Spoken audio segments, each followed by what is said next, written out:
IT job కోసం చూస్తున్నారా? ఐటీలో కెరియర్ బిల్డ్ చూసుకోవాలనుకుంటున్నారా? అయితే సమాధానం కోడింగ్ ట్యూటర్. ట్రావెల్ అయి ఉంటారు. అవును అంటే ఒక్కసారి ప్రభాస్ గారిని లైఫ్ లో ఎవరన్నా కలిస్తే అవును ఆయన ఇచ్చే ఆ మర్యాదకు కానీ ఆయన అవును. పెట్టే ఆ ఫుడ్ కానీ జీవితంలో మర్చిపోలేరు అంటారు. మర్చిపోలేరు, అవును. సో మీకు ఎలాంటి ఎక్స్పీరియన్స్ ఎదురైంది ప్రభాస్ నుంచి? మాకేంటంటే ఆ ఉన్న సీరియస్ సిచ్యువేషన్ సీన్ అన్నప్పుడు మనం ఎక్కువ ఇంటరాక్షన్ జరగదు. షార్ట్ సీన్, హీరో గారు వచ్చారు, మేము రెడీగా ఉన్నాం, సీన్ తీయాలి, ప్రొఫైలర్లు అన్ని ఆన్లో ఉంటాయి, అన్ని ఆ టైంలో అయిపోవాలి. ఒకవైపు లైటింగ్ పోతుంటుంది, ఎక్కువ టైం వేస్ట్ చేయం. టైం వేస్ట్ చేసి అసలు షూటింగ్ పెట్టుకోద్దు అంటాను నేను. సార్ ఇది కరెక్ట్. ఎందుకంటే రూపాయి 2 రూపాయలతో పెట్టదు, అవును లక్షలు కోట్లు పెడితే ఒక్కరోజు షూట్ అవుతుంది. అవును అవునా? సో అందుకని చెప్పేసి మాకేంటంటే వచ్చామా, హలో సార్ అంటే hello sir, how are you అంటాడు, అంతేనా? డార్లింగ్ డార్లింగ్ ఆ. తిన్నా అంటారు. అంటే ఎక్కువ ఇది ఉండదు, ఎందుకంటే అక్కడ రికార్డ్ అవుతుంటుంది మైక్. సో అంత హ్యాపీగా, అంత జోవియల్గా. ప్రభాస్ ఎంత మంచోడు అసలు తెలుసా, నిజంగా చాలా మంచి అబ్బాయి. సింపుల్గా అక్కడే కూర్చుంటాడు, మాతోటే కూర్చుంటాడు, జోకులు వేసుకుంటూ ఉంటాం, ఇలా ఇలా అంటుంటాడు. ఆ, మన మేకప్ మ్యాన్ ఇలా గిల్లుతా ఉంటాడు. బాగా మొహమాటస్తుడు అంట కదా సార్. మొహమాటం అంటే కొత్త చోట్ల మొహమాటంగానే ఉంటాడు, అది సినిమా సెట్ కాబట్టి అందరితో హ్యాపీగా ఉంటాడు.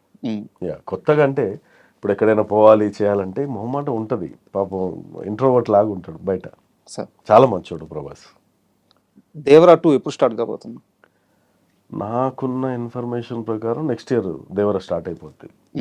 ఆగిపోతుంది అనేది అబద్ధం, చాలా మంది చెప్తున్నారు.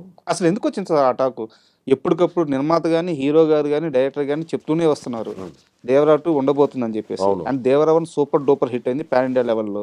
సో 2కి వీళ్ళందరూ రెడీ అవుతుంటే ఒకవైపు నుంచి దేవరా 2 ఆగిపోద్ది అని చెప్పి ఒక ఫేక్ న్యూస్ క్రియేట్ చేశారు. ఈ టాక్ ఎందుకు వచ్చినట్టు? క్రియేట్ అయ్యి కదా, మీరే చెప్పారు ఫేక్ న్యూస్ క్రియేట్ అయింది. ఫేక్ ఎప్పుడు క్రియేట్ చేస్తారు, నిజాన్ని నిర్భయంగా ఎవరు చెప్పలేరు.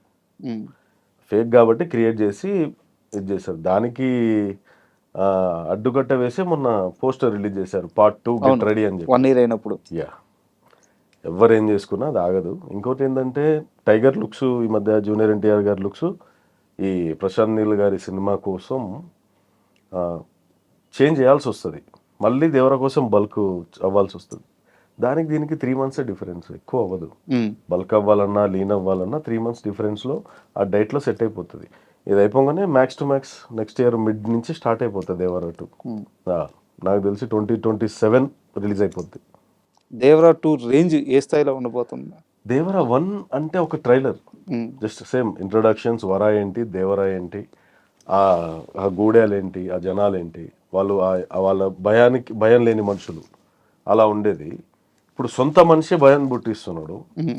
ఇందులో ఇప్పుడు నెక్స్ట్ వరా ఏం చేస్తాడు, మిగతా ఏమేం జరుగుతుంది. Devara part 2 is a huge story.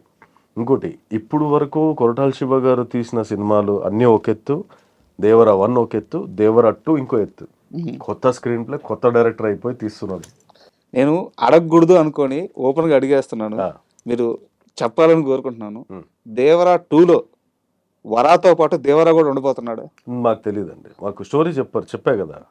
Me scene ఏంటి తెలియదా? తెలిసి కూడా చెప్పట్లేదు? లేదు తెలియదు, మనకు చెప్పలేదు, నిజంగా చెప్పలేదు. ఓకే, ఎందుకంటే అది సస్పెన్స్, ఎవరికి తెలియదు, అందులో ఉన్న ఆర్టిస్ట్లో కూడా తెలియదు, మీకు కూడా చెప్పలేదు. సో అది కంటిన్యూ నడుస్తుంది. అది ఉందో లేదో కూడా తెలియదు. మరి దేవరా వస్తారా రారా, ఓన్లీ వరానే ఉంటాడా? ఆ టైటిల్ చూస్తే ఓన్లీ వరా ఉన్నట్టే అనిపిస్తుంది నాకు, ఎందుకంటే ఆ వరా వరకే రెడ్ కలర్ మార్కేశారు. సో అది జరుగుతుంది అనమాట. సో మనకు తెలీదు స్టోరీ మొత్తం. ఎన్టీఆర్ గారికి, శివ గారికి మైండ్లో ఇక్కడ ఉంది. అండ్ దేవకట్ట గారితో మీరు వర్క్ చేశారు సార్, మీరు చెప్పినట్టు బాహుబలి వెబ్ సిరీస్ చేశారు. దేవకట్ట గారు మొన్న చాలా మంచి వెబ్ సిరీస్ తీశారు, మైసభ. అండ్ అది ఇంకా 2 parts రిలీజ్ కావాల్సి ఉంది. సో దేవకట్ట గారితో వర్క్ చేశారు కాబట్టి ఆయన దగ్గర నుంచి మీకు కాల్ కానీ మీరు అప్రోచ్ అవ్వడం కానీ ఏం జరగలేదు? అప్రోచ్ అవ్వడం అంటే చాలామంది డైరెక్టర్లు మన దగ్గర కాంటాక్ట్స్ ఉన్నా కానీ కరెక్ట్గా షూట్ టైంకి వాళ్ళు వాట్సాప్ ఫోన్లు బంద్ పెడతారు. ఎందుకలా? డిస్టర్బెన్స్ అవ్వద్దని. ఇప్పుడు స్క్రిప్ట్ సీన్లు రాసుకుంటూ కూర్చుంటారా, మనకి టైప్ రిప్లై ఇచ్చుకుంటూ కూర్చుంటారా. సో ఆ టైంకి వాళ్ళు డిస్టర్బ్ చేయకుండా వాళ్ళు సైడ్కి ఉంటారు. వాళ్ళ దగ్గర ఉన్న మనుషులు మేనేజర్లతో వాళ్ళతో మాట్లాడుకొని మనం మాట్లాడాలి. దేవసారిగా చాలాసార్లు చేశా. వాళ్ళకు కూడా అనిపించాలి ఇక మనకి ఇవ్వాలని, అరే పలానా క్యారెక్టర్ బాగుంటుంది. అలానే నాకు బాహుబలి సిరీస్లో పిలిపించారు. అసలు దేవకట్ట గారిది భలే ఉంటుంది యాక్ట్ ఏమంటారు వర్క్. నేను ఇప్పటిదాకా ఎక్కడ చూడలే. ఇప్పుడు మనకి ఏదైనా సీన్ ఉంటే, ఇప్పుడు ఒక కొట్టే సీన్ ఉంది, అరిసే సీన్ ఉంది, ఈ అని అరుస్తాం కదా. ఆయన స్టైల్ ఎట్లుంటుందంటే, అరవకు, అరిచినట్టు యాక్టింగ్ అంటాడు. దీన్ని డబ్బింగ్లో చూసుకుందాం, అది డబ్బింగ్ వాళ్ళ పని అంటాడు. అలా ఉంటుంది ఆయన యాక్టింగ్. మూకీ యాక్టింగ్లో చేసేది మనం మూకీ యాక్టింగ్ ఉన్నా, రేపు డబ్బింగ్ అయిపోయి సీన్ చూసిన తర్వాత ఇంత యాక్టింగ్ చేసామనిపిస్తుంది. అలా ఉంటుంది ఆయన స్టైల్. పిన్ డ్రాప్ సైలెన్స్లో యాక్టింగ్ అయిపోవాలి. అండ్ లాస్ట్ క్వశ్చన్ సార్, ఇండస్ట్రీలో నటులకి అవకాశం రావడం అనేది చాలా పెద్ద విషయం. అంటే దానికి చాలా క్రైటీరియాస్ ఉంటాయి. ఒక్కోసారి 100 సార్లు వెళ్ళి కలిసి వచ్చినా ఛాన్స్ రాకపోవచ్చు, ఒక్కసారి కలిస్తేనే ఛాన్స్ రావచ్చు. అసలు నా బేసిక్ డౌట్ ఏంటంటే, కలవాలా ఆర్టిస్టులు మేకర్స్ని వెళ్ళి కలుస్తూనే ఉండాలా, లేదంటే ఆ రోల్ వాళ్ళని కోరుకుంటే ఆటోమేటిక్గా వాళ్ళే పిలుస్తారా? ఈ రెండిట్లో ఏది నిజం? నీకు అన్నం కావాలంటే అమ్మని అడిగితేనే పెడతారు. ఎంత పెద్దోడు అయినా నీకు క్యారెక్టర్ కావాలంటే వెళ్ళి అడగాలి. ఎందుకంటే ప్రతి మనిషిని గుర్తు పెట్టుకోవడానికి వాళ్ళకి అవసరం లేదు. నీకు పని కావాలి, సో నువ్వు వెళ్ళి కలిస్తేనే వాళ్ళకి ఒకటి ఫీల్ వస్తుంది. అరే పలానా మనిషి వచ్చి మనల్ని కలిసాడరా బాబు, మనం ఒక క్యారెక్టర్ ఇవ్వాలి, చిన్నదో పెద్దదో. ఒకవేళ చిన్నది ఉంటే చిన్నది ఉంది, మీకు సెట్ అవ్వదు, పర్లేదు నెక్స్ట్ సినిమా చూస్తా అంటారు.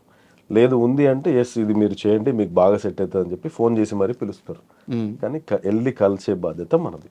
అంటే కొంతమంది అంటుంటారు, నేను ఎవరిని అవకాశాలు అడగను, వస్తేనే చేస్తాను, అట్లా మాట్లాడుతూ ఉంటాను. అందుకని అప్పుడు అది ఎట్లా ఉంటుందంటే, ఆల్రెడీ నక్కతొక్క దొక్కినట్టు ఒక క్యారెక్టర్ వస్తుంది, అది ఫిక్స్ అయిపోద్ది. దాన్ని చూసి కొంతమంది ఈయన మనకు కావాలని చెప్పి కొంతమంది అడుగుతారు. అది కడుపు నిండిపోయిన వాళ్ళ మాటలు, అది కడుపు నిండల పని.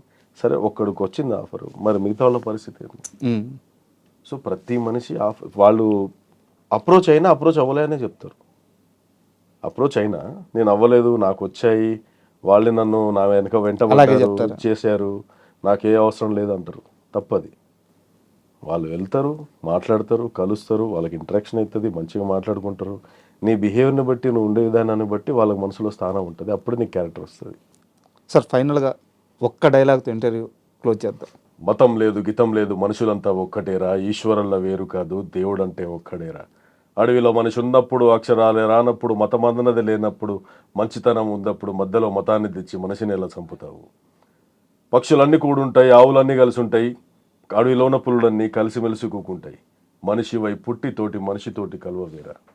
గుడులలో, మసైదుల్లో, సమాధుల్లో, బొమ్మల్లో దేవుడు ఉన్నాడు అనుకుంటావు, దండాలను పెడుతుంటావు, నా దేవుడే గొప్ప అంటావు, తన్నుకొని చస్తుంటావు. అన్నా అని తమ్ముడు అంటే, కొడుకా అని తండ్రి అంటాడు. ఏ పేరుతో పిలుచుకున్న జీవుడు అంటూ ఉందొక్కడే, ఏ పేరుతో తలుచుకున్న దేవుడు అంటూ ఉందక్కడే. మతం లేదు, గితం లేదు, మనుషులంతా ఒక్కటేరా, ఈశ్వరల్ల వేరు కాదు, దేవుడు అంటే ఒక్కడేరా. Super sir. అండ్ మీ విలువైన సమయాన్ని మాకు ఇచ్చినందుకు చాలా కృతజ్ఞతలు.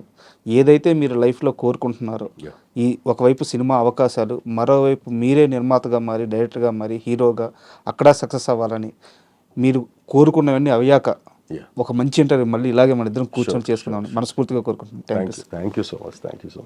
ఇంకోటి, ఇలాంటి క్వశ్చన్లు ఇప్పటిదాకా నేను ఫేస్ చేయలే. అవునా, చాలా మంది అడగడానికి భయపడతారు, కానీ ఇట్లా అడిగితే నాకు ఇష్టం.